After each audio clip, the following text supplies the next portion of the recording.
So for a little bit of practice here, we are going to suppose that we know a couple of different limits. We are going to suppose that the limit as x approaches 2 of f of x equals 4, okay? And the notation on this is a little funky, that this is the exact same thing as limit x approaches 2 of f of x. It's just the way the typesetting went on this particular program. So there's our first limit for the function f of x. All right. Our second limit as x approaches 2 again of g of x equals 5. And then we have the limit as x approaches 2 of h of x equals 8. Now we're going to use our limit laws to find these next resulting limits. Okay. So the first one here, we have the limit as x approaches 2 of f of x minus g of x over h of x. Okay, so overall, this is a quotient. So we could say that this is going to first use our quotient law. So we could take the limit of the numerator and the limit of the denominator. Okay, so limit x goes to 2, f of x minus g of x. Okay, limit x goes to 2 of h of x. All right, that's using limit law number 6.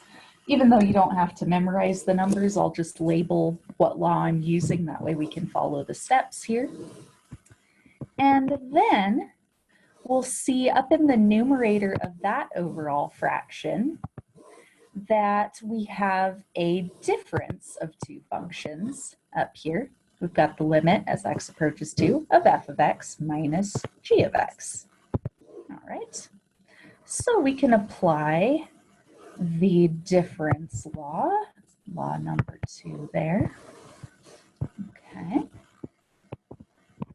Say this is the limit as x approaches 2 of f of x minus the limit as x approaches 2 of g of x.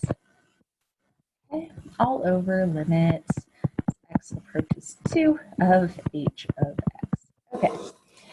Now you might say, like, why did we bother breaking it down that far?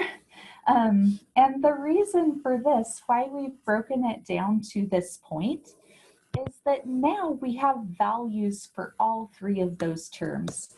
These are exactly the expressions that have been given to us. So for instance, right here, this first term, I didn't want that pen, I want this pen. This first term is literally exactly what's written right here, underlined in red. Okay, limit as x approaches 2 of f of x. We are directly told that that equals 4. So now we can plug that value right in for that first term right there. Okay, so that is 4.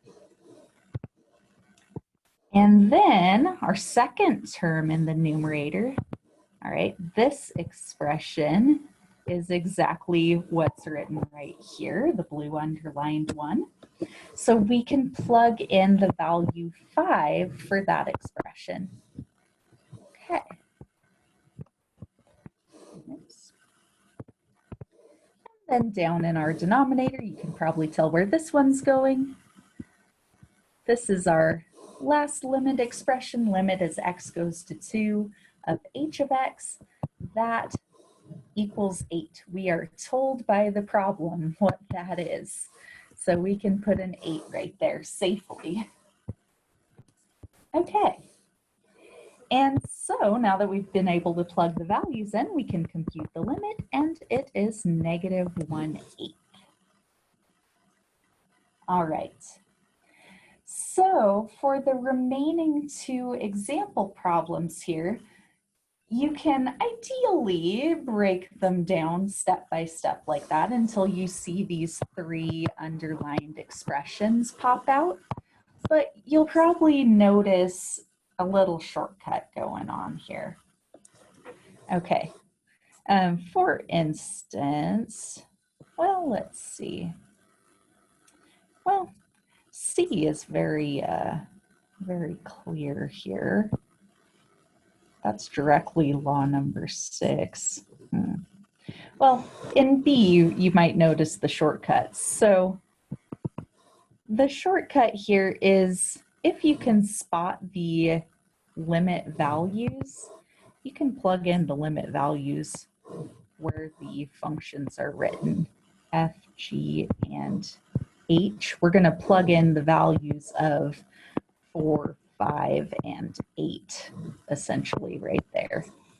But where that's coming from, why we're allowed to do that, is this step-by-step process of breaking down the limit. Okay. So let's do this one the long way to start out. Notice first off that inside our square brackets here, we have the sum of some terms. So let's use law number 1, the sum law. Limit x goes to 2, 6, f of x, g of x. Okay, that's our first term, and then we can add the limit x goes to 2 of h of x. All right. So we do already see that third expression popping out here. We know that that's going to be able to get substituted with an 8. Okay. But this first term here is not quite broken down yet. We don't see the exact expressions on that, so a little more work to do. Notice in that first term that we have some products going on. You could look at this as a constant multiple and also the product of two functions. So let's break it down that way. Let's see, since everything's multiplied together, you could do this in the opposite order. But I'll start out with using our constant multiple law, law number 3, okay, which says we can essentially multiply the constant times the limit. Okay, so you get to pull the constant out front here. Limit x approaches 2, f of x times g of x. Okay, plus, let's just put in the 8 over here. Okay, that way we don't have to keep writing the limit on that part. All right, now that we've used the constant multiple rule, we can use the product rule to break up this little pairing of functions. And so our product law, or product there, number 4, we would say this is the individual limits of those functions multiplied together. So we could say limit x approaches 2 f of x times limit x approaches 2 of g of x. And that's good to see because now we have the exact expressions that were given in the problem. Here's limit x approaches 2 of f of x. Here's limit x approaches 2 of g of x. So that is good. We can plug in values for those. Let's not forget about our little 8 here on the outside.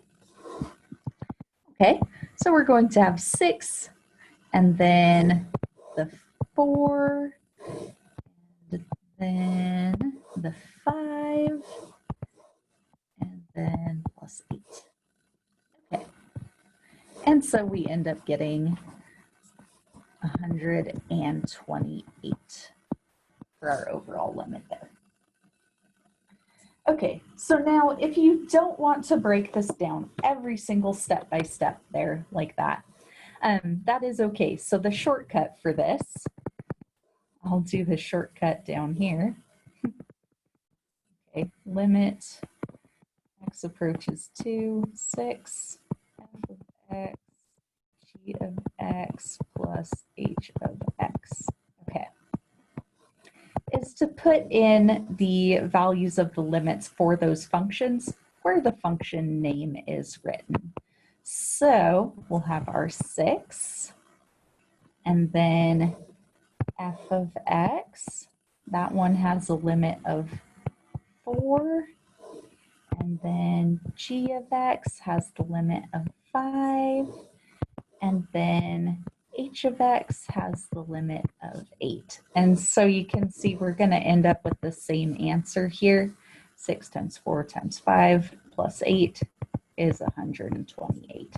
So seeing that, you might be like, oh, wow, okay, you can just use the shortcut from here on out. But this really is the basis of where that shortcut is coming from. So that's good to know. All right, so the last one is pretty quick whether you use the shortcut or not.